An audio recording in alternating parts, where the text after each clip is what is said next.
Hello, I'm David Uy, Executive Director of the Chinese American Museum, DC. We are the first and only museum in our nation's capital dedicated to the Chinese American story. Tonight is the first of 3 webinars that are companion pieces to our Taoism exhibit at the museum. This session is Taoism, Philosophy Explained, and the other 2 will focus on the artistic and cultural impact of Taoism and the Taoism's influence on health and wellness. So mark your calendars. I've just heard that the second webinar is scheduled for February 24th in the evening. And keep in touch with us as we will certainly get more information out about that probably early February. So this evening, we will discuss the culturally rich philosophy of Taoism. Our panelists include Dr. Xin Fan and Dr. Professor Adam Chau, both professors of Asian Studies at Cambridge University. Dr. Xin Fan is a global citizen who grew up in China, studied and worked in the United States, Germany, and the United Kingdom. He's an expert in modern Chinese history. He is currently working on a book manuscript titled The Right to Talk About China, Liberal Intellectuals and the Rise of Emotional Politics, 1900 to 1949, as well as collaborating with scholars in Europe, America, and Asia on several projects on nationalism, historiography, conceptual history, and in addition, he is writing world historical analogies. Dr. Adam Chau grew up in Beijing and Hong Kong. He did his undergraduate studies in anthropology at Williams College in Massachusetts, then graduate training in anthropology at Stanford University, where he also got his PhD. After having lived in the US for more than a dozen years, he came to the UK in 2005 and taught at Oxford in Chinese studies and at SOAS in anthropology before coming to Cambridge in 2008. His areas of expertise include Chinese religions, especially their social aspects and ritual theory, which is perfect for tonight's discussion. So Dr. Fan, we'll turn to you to start us off. Thank you. Thank you very much, David, for your kind introduction. Tonight, we're 2 of us are, one is a historian, the other is anthropologist. And we're going to have a conversation about Taoism. So the other way, we're trying to figure out the meaning of Taoism together with all the audience. Well, for me, personally, I feel there are 3 things I would like to share with the people. One is, I think in the past few days, I had a conversation with a Chinese American, and he told me that he knows nothing about Taoism. And today, what we're trying to do is we want people to realize that you actually know more about Taoism than you thought. So that's one thing we would like to do. And the second thing is, we're trying to define Taoism. Taoism is not just a religion, but also a philosophy. So that's the second message we would like to pass to the audience. And the third thing is, well, Taoism, both as a religion and a philosophy, we would argue is a way of life. And is actually your way of life. Not necessarily you're Chinese, as an individual, as a person, as part of the world, right? In this natural world, this is a way of your life. So these are the 3 things we would like to share. But we would like to do this as a way of a conversation. So shall we start a conversation, Adam? Sure. So if my video, so I want to thank David and Chinese American Museum for inviting us to join this webinar. If my video freezes, please do not be alarmed. As long as you can hear me, that should be fine. I would just stop the video and restart. I don't know what's going on with my video function. So So yes, and as David mentioned, that I'm an anthropologist. So and Xin is a historian. So in a way, neither of us are philosophically trained or steeped in religious thoughts or religious history, but we are hoping that whatever we know, we can synergize with people in the audience and maybe deepen our understanding of Taoism in relation, especially to the exhibition at the Chinese American Museum in DC. Just before we start, I just wanted to, just for people that came in late, just want to remind people that in this webinar format, you can ask questions through the Q&A and chat features, and we'll do our best to try to monitor that. So in a way, this conversation is taking place at the same time. There's an exhibition in the Chinese American Museum.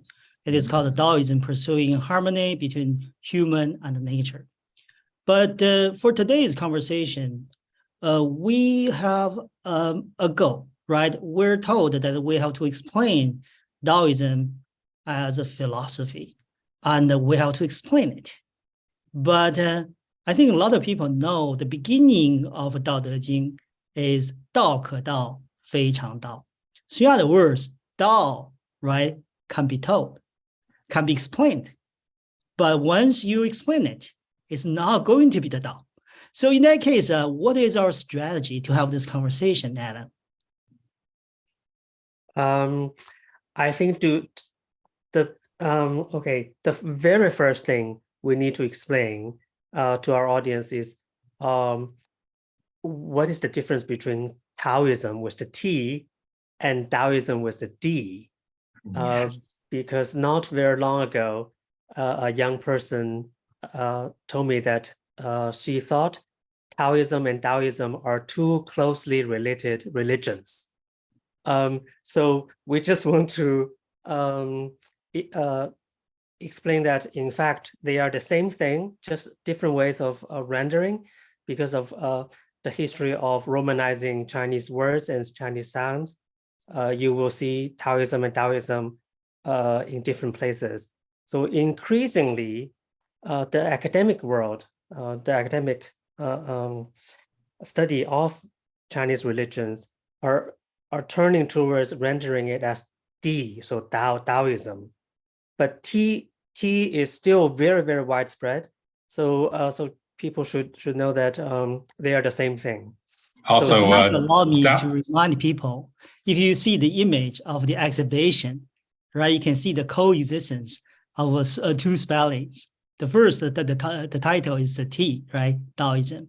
But then if you look at it down below, it's Shanghai Daojiao Association, right? This is what Adam mentions. So Tao and Dao are the same thing. Taoism are the same thing.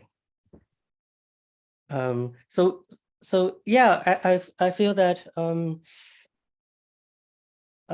we need to explain a few key concepts and ideas in Taoist philosophy. But I guess before that, we also need to explain that there's this thing called religious Taoism. At least this is how we can categorize them: religious Taoism and philosophical Taoism. So there's a Daojia, so Taoist thought, a lot of ideas that we're very familiar with in the West, Yin Yang, Tao, Tai Chi, the 8 trigrams, Qi, or Qi sometimes. Oh, and that's another thing that's really confusing us, because they are also Korean and Japanese and Vietnamese and many other ways of rendering a lot of concepts that originated in the Chinese context, and not to mention all the different Chinese dialect renditions of the same concept. So for the sake of simplicity, of course, we usually stick with the modern vernacular Mandarin Chinese rendition, right? But that's not to say that there are not millions of Chinese people who are using other ways of pronouncing the same concepts. So that we really need to be very clear about. So maybe we can, Xin, we can start with yin and yang and tai chi. Shall we? Sure. Yeah. So when we are talking about Taoism, as a philosophy, we have to understand this is a fundamental way of understanding the world. So foundation, right, is a cosmology. It is a way to understand the dynamics, right, of the world. And here, if you look at the symbolism on the slide, you can see yin and the yang. And in the Chinese tradition, we call that two fish, right? Yin fish and yang fish. Yin represents negative, and yang represents positive. So the coexistence, the very coexistence of a positive and negative is the foundation of the universe. But at the same time, there's a twist, right? If you look at these two fish, in the yang fish, there's yin. In the yin fish, there's yang. And it's not just about that, right? You can look at these two fish. In a way, they're chasing each other, right? The dynamic between yin and the yang, the constant movement between positive and negative is the foundation of the dynamic of the cosmos, is our world. And along with that, you can see the spins, right? So from two fish, yin and yang chasing each other, there are 8 trigrams, the bagua, right? So it together explains the cosmology of Taoism. But at the same time, Taoism, if we put that within the bigger picture of Chinese religion, there's a big problem that we have to talk about, right? What is Chinese religion? And what is the different thing about Chinese religion? Adam? Yeah, I just want to add to that explication of the Yin Yan symbol, which is sometimes, because Xin mentioned two fish, sometimes you actually see the gills of the fish, or right by the round dots. So they really look like two fish chasing each other or merging into each other. So and it's really important that it's a symbol of the dynamic nature of all things in the cosmos. So quite unlike, for example, Confucianism, which is primarily interested in human relations. So hierarchy of all kinds, relationship of all kinds, therefore being ordered by ritual protocols. So if you're at this station, you need to follow certain protocols, and if you're at this station, you need to follow, and in relation to each other. But the Taoist thinking is so much more beyond the human world, which is why we usually say that the Taoist tradition allowed the Chinese to explore far beyond the human world, the built world, and into mountains and streams and weather and stars, right? So and so back to the religion. So we did mention that there was also religious Taoism, and the reason why in the West people are more familiar with philosophical Taoism, or especially represented by the Tao Te Ching by Lao Tzu and Zhuangzi, is because these two texts, ever since they were introduced into the West, especially in the 19th century, in the series edited at Oxford by Max Muller and his team of translators, the Sacred Books of the East, Westerners approach Taoism primarily as a form of Oriental wisdom, as a way of transcending actually Christian doctrines and the confines of Christian theology. So that gave them, especially the the imageries contained in Lao Tzu and Zhuangzi, such rich language and imagery, gave them the freedom to explore many other kind of religious ideas. Well, in a philosophical way, in a purely sort of thought experiment kind of way. But a lot of Chinese encounter Taoism primarily in the form of religious practice, whether they are hiring Taoist priests for a communal exorcism, or actually typically Taoist priests do not work on as a one person. There's a whole troop of Taoist priests working together, or officiating at a funeral ritual, or a large-scale communal blessing offering ritual. For example, if there's a disaster, like say a SARS or a COVID-related or airplane disaster, there will be, well, the Buddhists as well, Buddhist monasteries and Taoist monasteries contributing to blessing rituals in order to bring, to expel any inauspicious influence and then bring back harmony and auspicious influence. And then, of course, we have, in Taoism, there's a huge tradition of becoming immortals, right? So whether through the form of cultivating your qi, attuning your qi with the cosmic qi, and then transforming yourself into an immortal, or, well, immortal in Taoism doesn't mean you live forever. It's transforming into a different being, and in fact, even into deities, and joining the celestial bureaucracy. So there's a rich, really rich world of religious Taoism that is less familiar to a Western audience. And I feel that perhaps through the exhibition, because actually the exhibition at the Asian American Museum this time is in fact focusing more on the religious aspect than the philosophical aspect.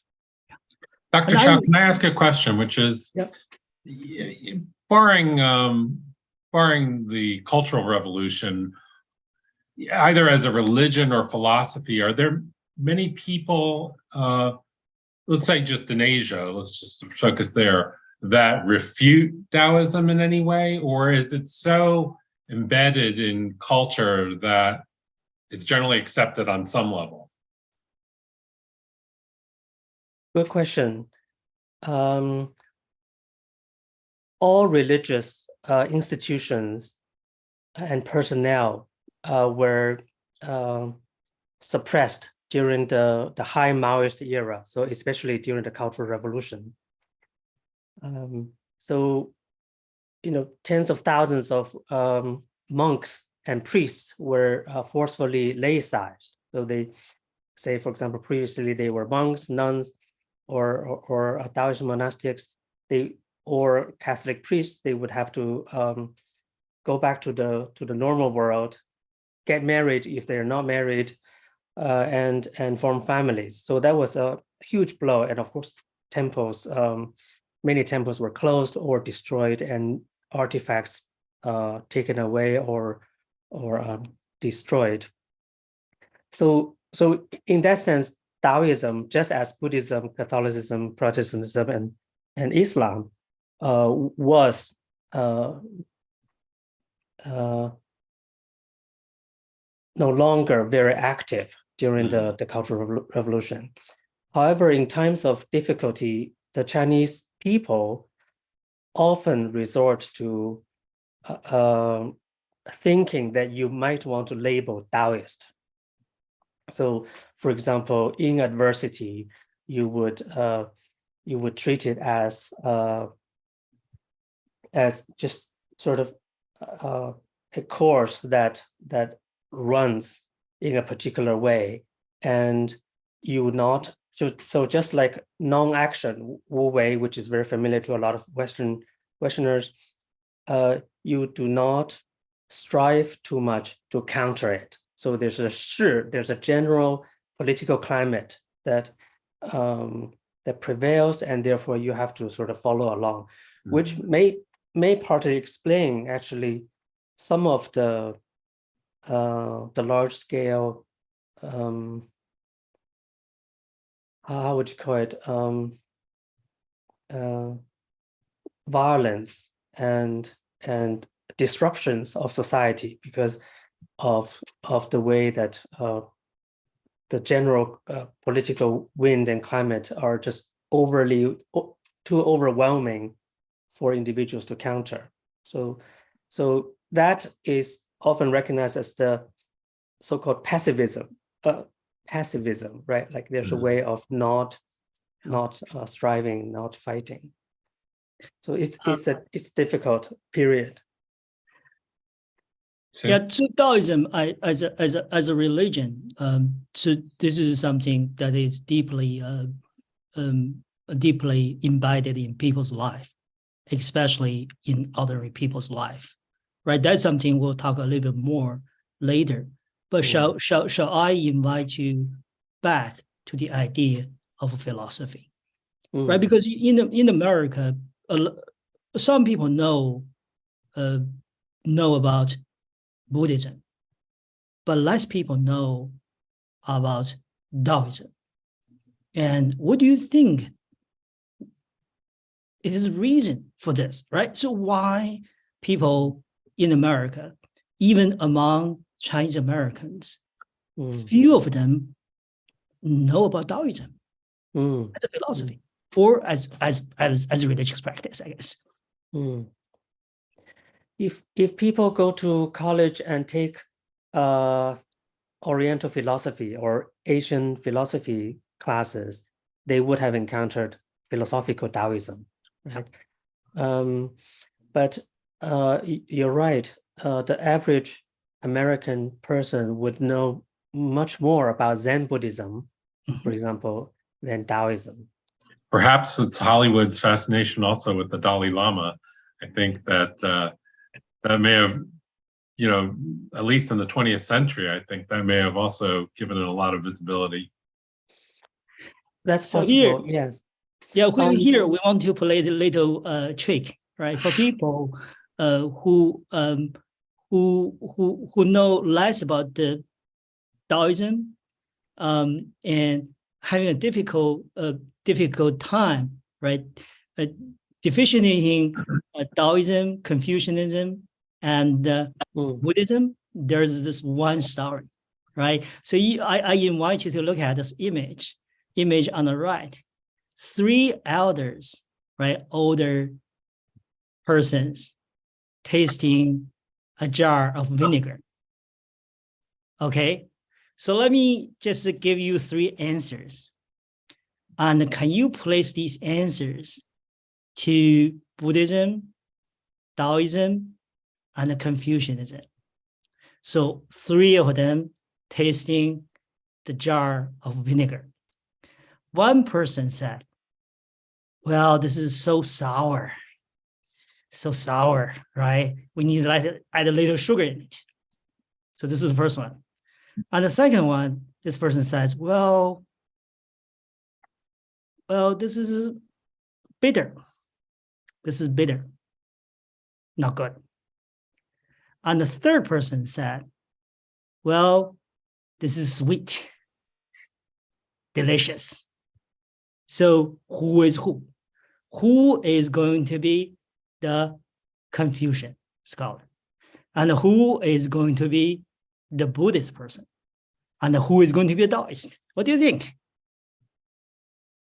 Is this question for me? Of course, we are inviting everybody in the audience to write down their answers. This is a Cambridge scholar level question, so I will refer to Dr. Chau. Go back to the philosophers, right? The philosophers would say Confucian's individuals, right? Confucian scholars will say, this is too sour. We need to fix it, right? We need to add sugar. So in other words, human society has problems. We need to fix it, right? So this is a Confucian idea. And then the Buddhist thinking is, well, fundamentally, the world is about suffering. right? It's bitter. And then the Taoist, right, is negotiating a very harmonious relationship between individuals and the world, right? They respect the world as it is, right? Vinegar is sour, beautiful, because it is supposed to be the taste. So I guess this is a little trick we play with our students, right? If we're trying to tell which one is which, then we just think about the jar of vinegar. Who are you? Yes, actually, in America, there's a really popular list of sayings, right? So there's it's a bit too vulgar to be mentioned on this occasion, but if you just Google Buddhism, Taoism, Protestants, and Judaism, and then what they typically, what's their typical reaction to a particular thing, which I will not mention in polite society. I can use my imagination. I think many people in the audience must know this. It's a quite common contrastive statements on life. You're painting a picture of Taoist as easygoing, easygoing people because they understand how the world is. But how would you explain so many Taoists who actually become monastics? So in religious Taoism, there are two main schools today and historically. One is the monastic Quanzhen, the complete perfection school. They are all celibate monks or nuns. There's a small minority of nuns called Kun Dao, so female Taoist who live in monasteries in communities just like the Buddhist monks and nuns. And then of course there's a much larger, more numerous Zhengyi celestial masters school, more found in the south, but actually it's all over China. They are actually householder ritual service providers. They are married. They pass on their Taoist certification, ordination certificates to their son and grandson, but both kinds. So both kinds are working actually quite hard. One in the monastic to try to achieve some kind of lucidity, right? Like a true understanding of the universe, right? So they compose a lot of texts, they read a lot of texts, do a lot of rituals among themselves and try to deepen their understanding. In fact, it's required that a Quanzhen Taoist priest, a Taoist monk, has to travel a lot to talk to different masters, to visit Taoist mountains and be sort of imbued with various kind of power. Whereas the celestial master, they are primarily priests, but they work very hard for the communities and for individual households in times of calamity and communal need. And in fact, in their mind, they are not just, because they are of course charging fees as well for their services, but they're not just making a living, they're actually saving the community, saving the world through their rituals. So they are not just tasting the vinegar and saying it's sweet, right? They are actually working very hard for themselves, on themselves, and for other people. So if my question was a Cambridge classroom level question, and then your question is a Cambridge professor level question. No. So no, I'm trying to. I guess for me, right, when we are thinking about Taoism, Taoism is different from Buddhism because there is this fundamental difference, right? Buddhism believes that the foundation of the world is emptiness, non-being, right? The world is an illusion. There's no such thing as a world. In that case, what they're trying to do is futile. And for Taoism respects non-action. Non-action doesn't mean there's no goal. In fact, non-action is a way to reach that goal. So in other words, the Taoists are pursuing things. They could be working very hard because there's a goal in their life. And what they choose, perhaps is inaction, non-action, but still, if there is a goal, they're going to get it, right? So that's at least my shallow understanding of this. And what do you think, Adam? Yeah. So when they work on themselves in terms of achieving immortalhood, one of the things they do is there's distinction between inner alchemy and outer alchemy. Mm-hmm. So you've heard of alchemy. So in the Taoist tradition, is basically mixing a bunch of chemicals and trying to produce a magical pill, right? Dan, Jin Dan, golden pill that you can ingest and then transform you. Basically, you die, but you actually go somewhere else. You become an immortal. Or inner alchemy, sort of. So you imagine this golden pill, in fact, somewhere in your lower abdomen, and then you sort of work it together with the cosmic forces on a regular basis over decades, and then achieving immortalhood. So these two are different methods, but achieving the same goal. So, I mean, Buddhist, of course. So there's a philosophical idea or theological understanding of the suffering that's created by our desires, right? Mm-hmm. That they're not saying there's no world. I mean, they're saying there is the world, but that's where the suffering is from. So you better not treat it as so attractive, right? So that's the Buddhist understanding. Calm yourself, do not desire, and then empty your mind, and then eventually you can liberate yourself and then achieve nirvana, right? So basically get out of this cycle of incarnation, reincarnation in various forms. Whereas I think the Taoist understanding of life is more, as you said in the Three Tasters of Vinegar parable, they are more active and joyful and sort of recognizing the possibilities of the world and sort of embracing and attuning themselves with the forces in it. Just let me just add a few, just one sentence. That is, this conversation seems to be taking off, right? We're looking into the philosophical dimensions, and we're looking at these very secretive practice of Taoism.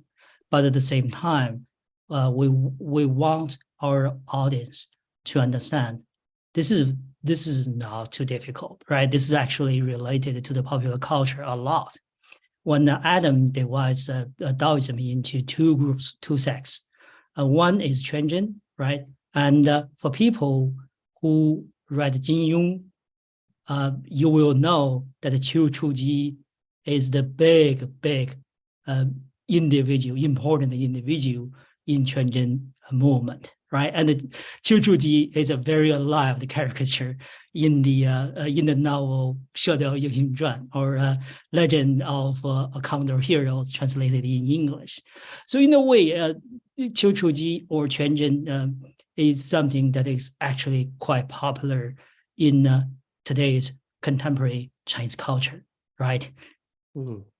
And here, this is actually the Hong Kong 1982 version of Qiu Chuji in the novel in 射雕英雄传.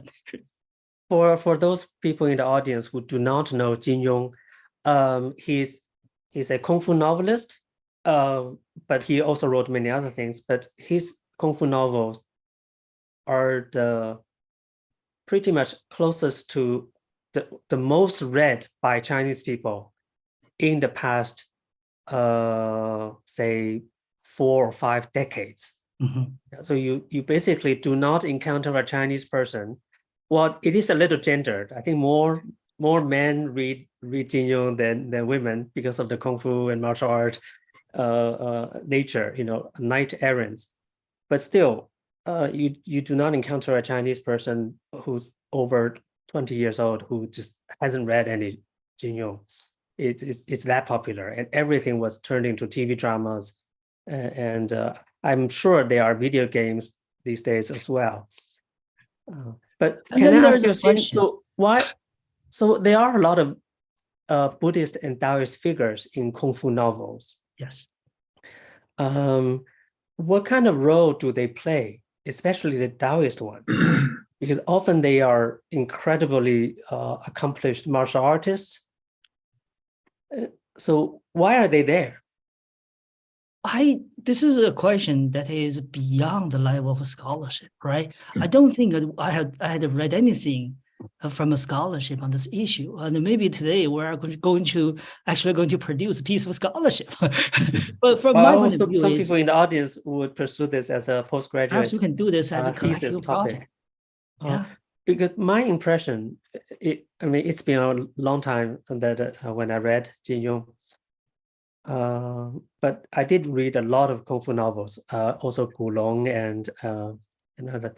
So I feel that a lot of the Taoist Kung Fu masters, Taoist priests in Kung Fu novels, they tend to be incredibly accomplished, but also slightly devious and cruel, right? So that's why you have the Pai Mei figure in Kill Bill, because of course the Kung Fu novels eventually made their way into Hollywood films as well, and Tarantino's Kill Bill is one of the best examples.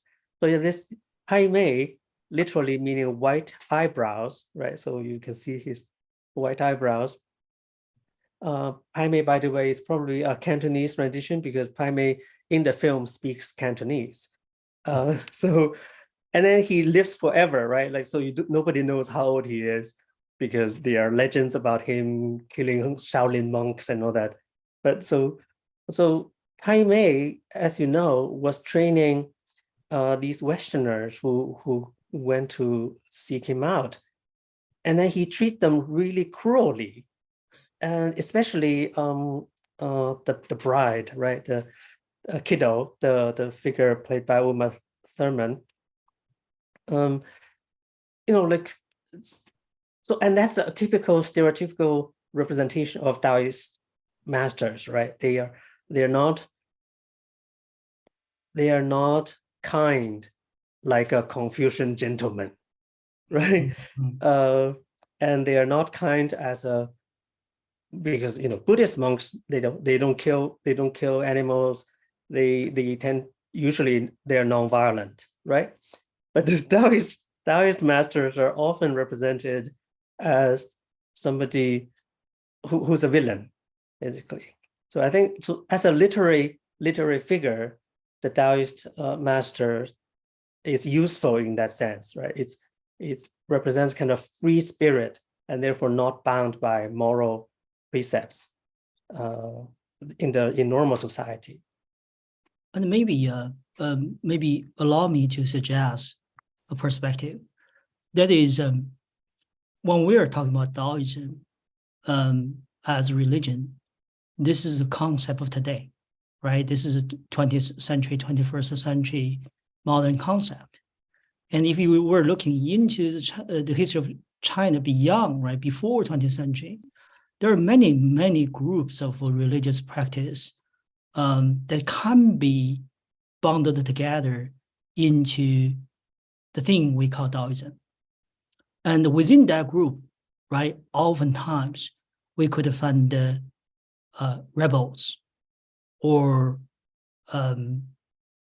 the unstable parts of society or the bad elements, right? So for example, in the 1920s, in warlord Sichuan, And there is this local warlord who actually had an army called Xin Fan army, so deity army. All these soldiers were pretty much Buddhist. Well, I wouldn't call it Buddhist, but something like Buddha, in between Buddhism and the Taoism priests, right? They dress like a bai mei, right? And they play like a bai mei. But other soldiers cannot, they're not touched. So in a way, maybe this is something that is embodied in the practice of Chinese history. So you are referring to the sectarian groups.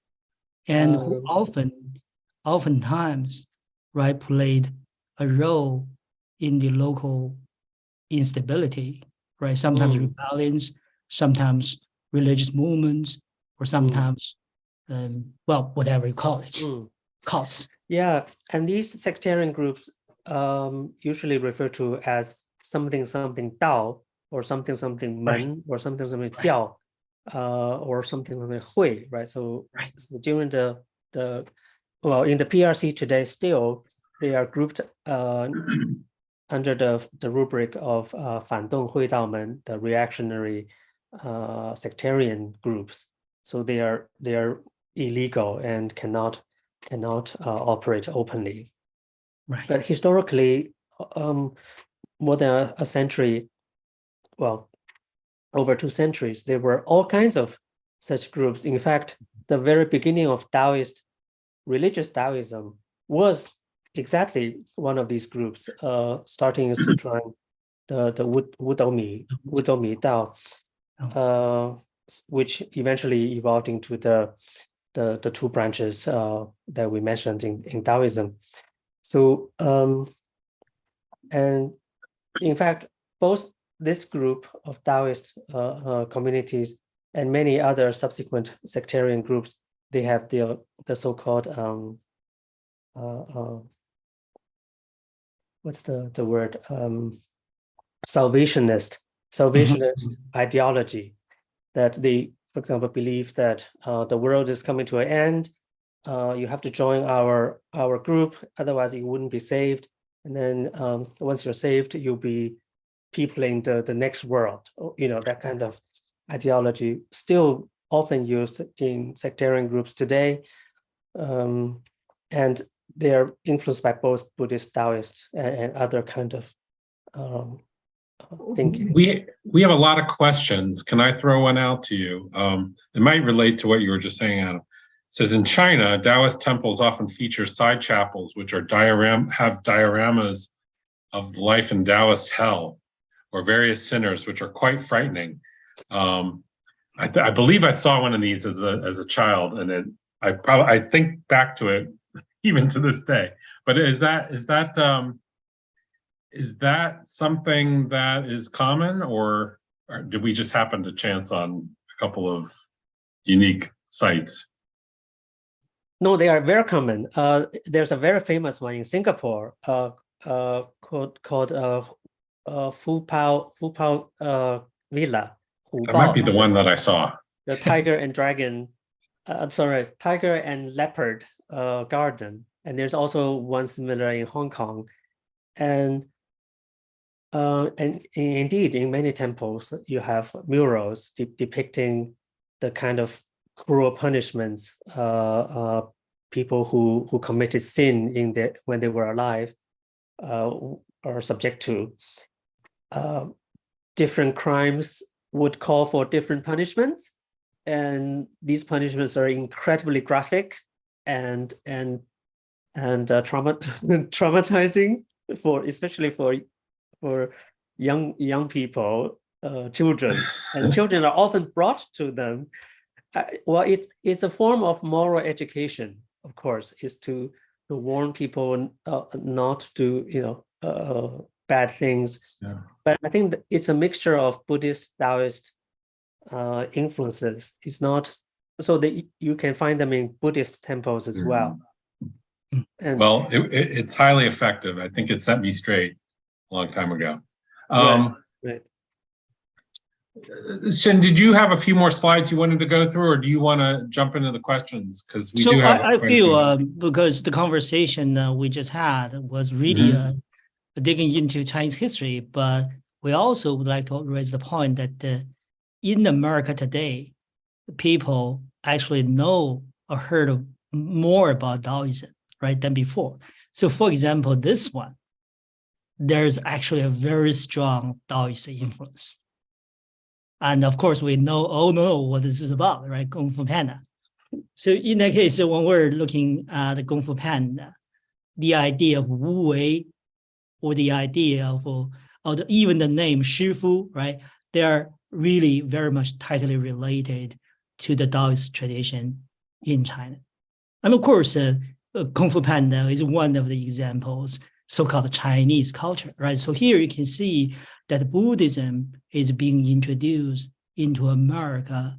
Not Buddhism, sorry. Taoism is being introduced into America as a part of Chinese culture, right? So in that sense, that's the promise that we wanted to share in the beginning of this conversation. That is, as a Chinese American, you think you don't know anything about Taoism? No, you actually know something about Taoism, right? In your daily life, in the movie you see, right? In the novels you're reading, and in the TV shows you're going to watch. So here is just one example. And what's really amazing is that this such central operating logic in Kung Fu Panda as fundamentally Taoist, in fact, is conveyed successfully to the American audience and to actually a global audience. So that's the amazing part, that in fact, it is readily recognized, or at least once you explain it, people will say, oh, yeah, that's true. I think because this needs to be brought back to an earlier question, why Taoism is not recognized as much as Buddhism in the West, especially in America. I think it's primarily because for over 100 years now, the Japanese brand of Zen Buddhism has basically cornered the market of Oriental wisdom. So you have a lot of Zen stuff going on. So American Buddhism is so much about Zen Buddhism. And in fact, but because of the close connection between Zen Buddhism and Taoism and the mutual influence, often when you say, oh, that's so Zen, in fact, you could just say that's so Tao. Exactly. And it's exactly the same. So it's a matter of, in a way, linguistic habit that we're more used to the Zen thing. And of course, in Chinese, it would be called Chan, but nobody says Chan because, I know for our exhibit, we struggled to, even though Taoism is, you can find it everywhere in the United States and in cross-cultural conversations. I know for the exhibit, we struggled with just the factoid, how many Taoists are in the United States, because, it's hard to define, like, who is a practicing Taoist, if that isn't, even something to pinpoint, or, who are following practices that are influenced by Taoism, but may not identify as a Taoist. Indeed, that's a really important question, actually. So in the Chinese world, traditionally, you could have a lot of influence from Buddhist and Taoist thinkers or Confucian thinkers, but nobody would recognize themselves as Buddhist or Taoist. Confucian maybe, because that's the literati tradition. Of course, you would identify with it because you take exams, you become official, etc., etc.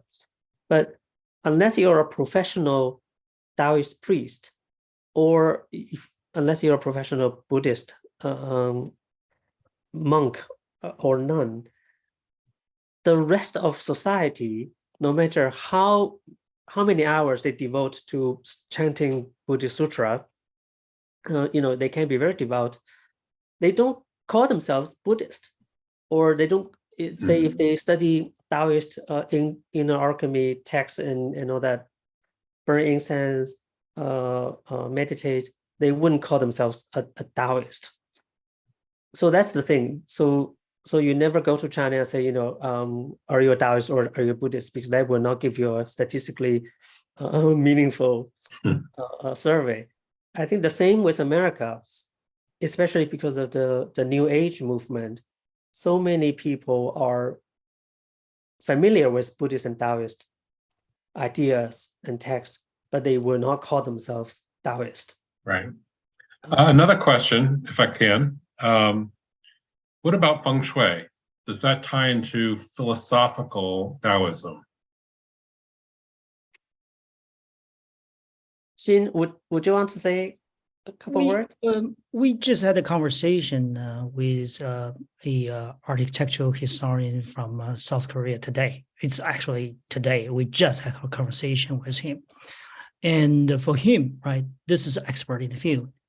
And he recognized the philosophy and the long practiced tradition in Feng Shui. So in other words, on the one hand, we take that as religion, or even we can categorize it as superstition. On the other hand, it does, right, summarize, includes, and even digest thousands of years of practice from all the people who were doing this in the field. So in that case, when we're thinking of Feng Shui, I believe the cutting edge scholarship is trying to re-understand Feng Shui, not just criticize it, but trying to make sense of it and trying to place it within the bigger changes for society, politics, and culture, right? So in that sense, we have to take Feng Shui very seriously. It is not just mistrust or mispracticed behavior. It's rather years of history, tradition, and knowledge, and even wisdom, right? So that's my understanding of this. Xin is saying this because just earlier today, I was discussing with him whether the Feng Shui in his office was optimal. But in traditional China, of course, Feng Shui was primarily for the locating, the siting of the grave. So that's the Yin Zhai, the dwelling of the Yin world for your ancestors. And of course, people also use Feng Shui masters to cite, in terms of location and directionality of the living people's dwelling, and that's called Yang Zhai. And because of the sighting of these two zhai, the two dwellings, many Feng Shui masters in many parts of China, they were just called Yin Yan Symbol, the Yin Yang masters, because they deal with the Yin dwelling and the Yang dwelling, and sometimes just called Yin Yang. So you're like, are you going to hire a Yin Yang? And that is referring to a Feng Shui master. Sometimes it refers to Taoist priests. So the broadest possible principle in Feng Shui, of course, is more Taoist than Buddhist or Confucian, because of the emphasis on qi, on the flow of things, and of capturing, maximizing a benefit through a particular, Feng Shui wing or such thing. So it's not just for individual households, but also for the state. So East Asian states traditionally put a lot of emphasis on Feng Shui. The ruling dynastic house, their Feng Shui has to be protected. You have to actually have a whole army to guard the ancestral graves and important parts of your ruling house Feng Shui. Okay, this is a question from Trisha. I hope this is my old colleague, Trisha. Do you find when Westerners follow Taoism, does it feel like appropriation, or is it a form of spreading of the philosophy to new people? I guess maybe this ties into our Kung Fu Panda image that's on screen right now. I don't believe it's cultural appropriation. I feel that thoughts are shareable across cultural borders, and it's been going on for hundreds of thousands of years. Both before writing and after writing. So and especially particular, I guess, philosophical systems. We have to recognize that Taoism, Buddhism, Confucianism, they are all packaged in a way in modern forms. So they are readily consumable as a book, as a university course, as a webinar. So a lot of things are there, and I think that's why a lot of Taoist philosophers, in fact, would say the beginners should first read some of these classics, and then they will be able to discern whether the future masters they encounter are for real or are fake, or are fraudsters.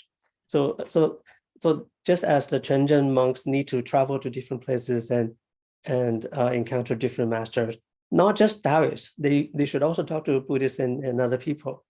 I feel that the merging of different ideas is a fact in a globalized world, and should not be artificially curtailed in any way. So yeah. Right.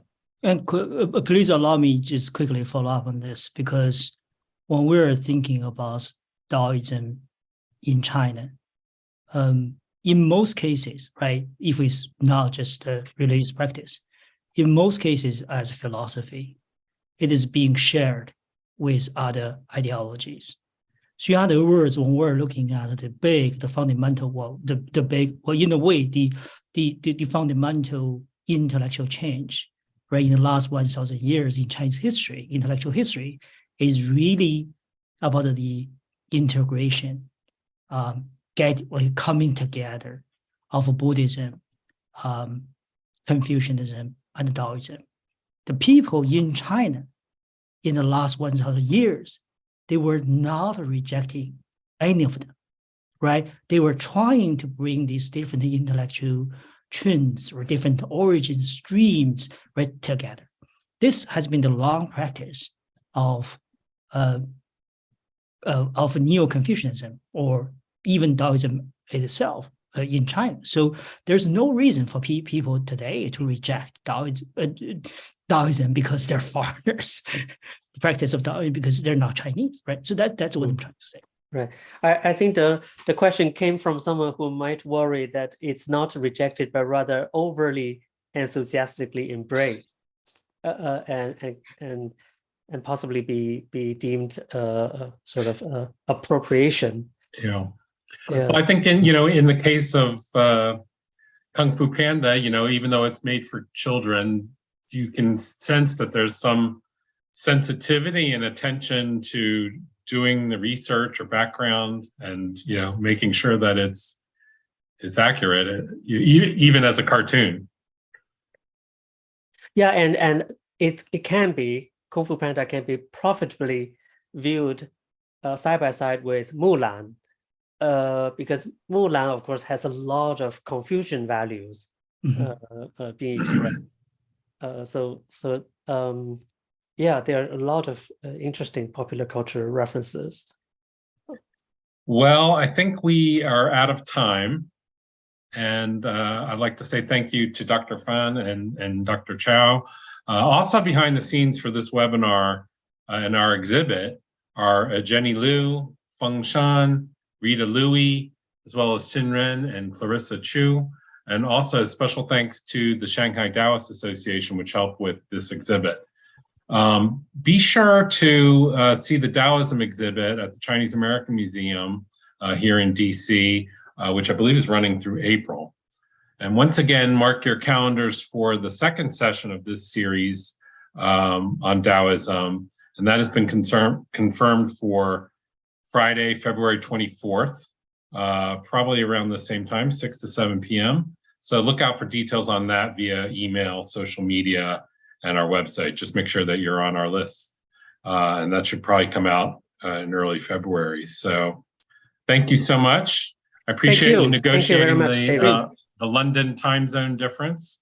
And this has really been great. I've learned a lot, and hopefully so have our viewers. Thank you. Yes, and please, if you get a chance, visit the exhibition in DC.